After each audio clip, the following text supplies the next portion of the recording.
Hello everyone, in this video we will learn about Kingdom Monera. So bacteria are the sole members of Kingdom Monera. They are the most abundant microorganism. Bacteria occur almost everywhere.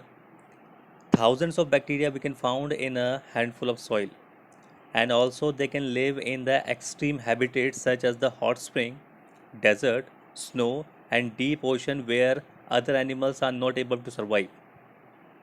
And many of them are living in other organisms as a parasite.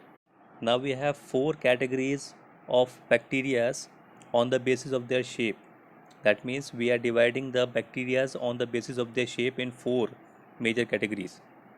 Now first is the bacteria which are spherical, and these bacteria are known as coccus. In plural we will call them cocci. The rod shaped bacteria we called it bacillus. In plural it is bacilli. The comma shape it is vibram, that we also call the in plural vibro, and the spirillum plural is spirilla. So in figure 2.3 we can easily see the different type of bacteria. Now this is the coccus which is spherical, and this is rod shaped bacillus, this is spiral shaped spirilla, and the comma shaped vibro. Now though the bacteria structure is very simple, they are very complex in their behavior. So their structure is very simple, but their behavior is very much complex. Now compared to many other organisms, bacteria as a group shows the most extensive metabolic diversity. That means in most of the bacteria you will find a different type of metabolic activities. That means they are diverse in their metabolic activities. Some of the bacteria are autotrophic, that is, they synthesize their own food from inorganic substance. They may be photosynthetic autotrophic or chemosynthetic autotrophic. The vast majority of the bacteria are heterotrophic, that means they are not able to make their own food, but they are depending on other organism or the dead organic matter for their food habits. Means bacteria they may be autotroph or heterotroph, and if the bacteria is autotroph it may be photosynthetic or chemosynthetic, and if it is heterotroph then it may be depend on other food organism for their food habit or either on the dead organic matter. So there is a very vast diversity in their metabolism. Now archaebacteria. Now these type of bacteria are very special just because they are living in the most harsh habitat such as the salty area, and the bacteria that we found in salty area we call them halophils. The bacteria which are found in hot springs we call them thermoacidophils, and the marshy area we call them methanogens. The archaebacteria differ from other bacteria in having their different cell wall structure, and this feature is responsible for surviving in extreme condition. That means just because these type of archaebacteria having a different type of cell wall, and that is why they are able to survive in a extreme harsh condition. Now methanogen bacteria it is found in the gut of several ruminants such as cow and buffaloes, and they are responsible for the production of methane gas or biogas from the dung of these animals. That means whenever we are starting the biogas plant, in that we have to put the cow dung. The reason behind that, the cow dung it is produced by the cow or any other organism. So these ruminants, just because in their gut this archaebacteria is there or methanogen is there, this methanogen bacteria will produce the methane gas, and that is why it is the starter of any biogas plant, and that is why we are using this. Now eubacteria.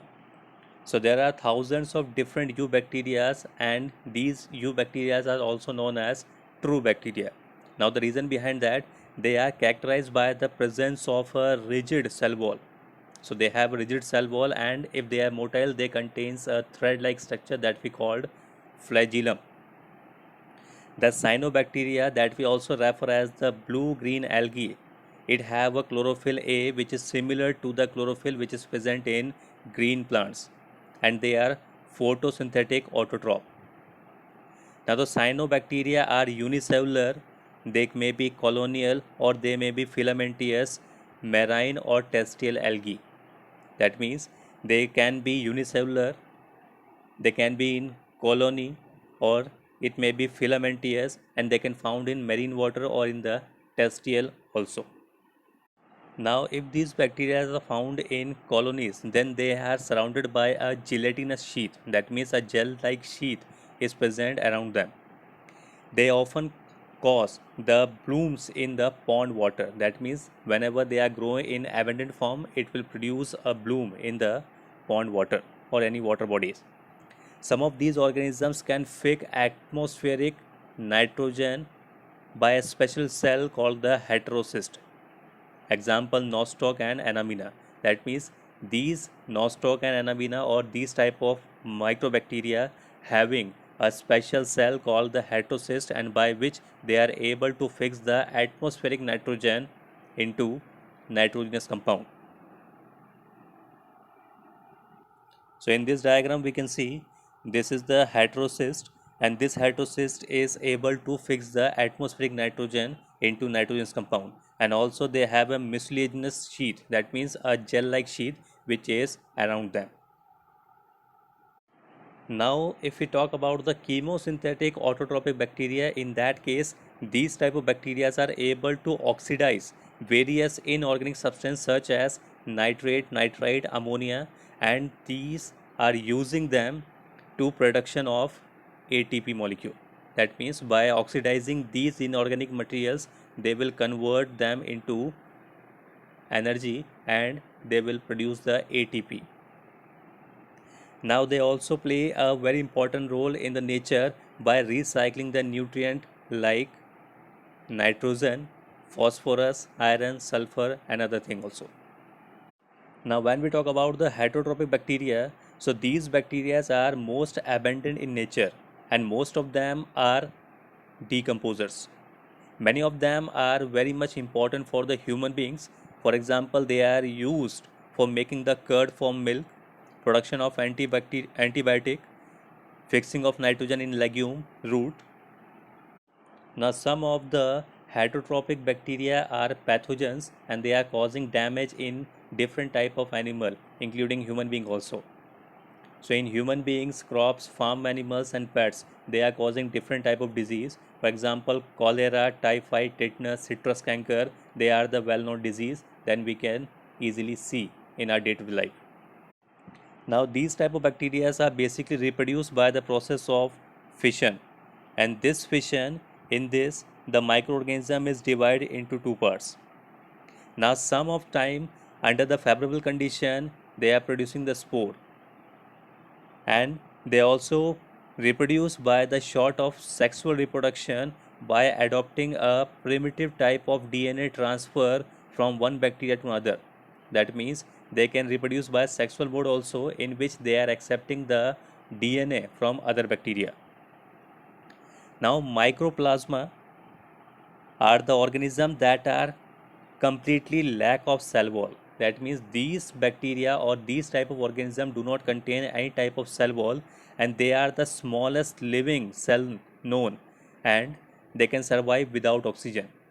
So these type of organism that we call the mycoplasma, they do not contain any type of cell wall, they can live without oxygen, and they are the smallest one.